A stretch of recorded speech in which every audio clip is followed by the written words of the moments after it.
The single arm row allows us to isolate one side as we're developing our mid and upper back strength.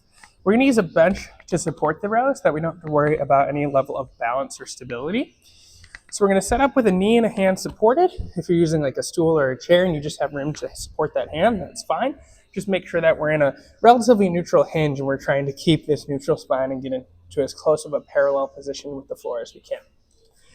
As we're doing this row, I like to think of pulling with my elbow and driving that elbow back instead of pulling with my hand. Oftentimes that becomes more of a bicep curl type movement. So I'm going to drive with my elbow, and in reality, I just want my arm to get to about even with my torso. And then I want to finish that movement by squeezing that shoulder blade back and retracting that shoulder blade. So it's going to look something like this as we drive with that elbow, squeeze that shoulder blade back, and we're coming back. Driving with that elbow, squeezing that shoulder blade back. And with this opposite hand, I'm really pushing into this bench to stabilize my torso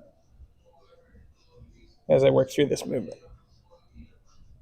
And we want this to be a pretty heavy movement. We want to really add as much weight as we can control for controlled movement. If you want to reach towards the bottom to get a little extra stretch, that's totally fine to get that little extra stretch.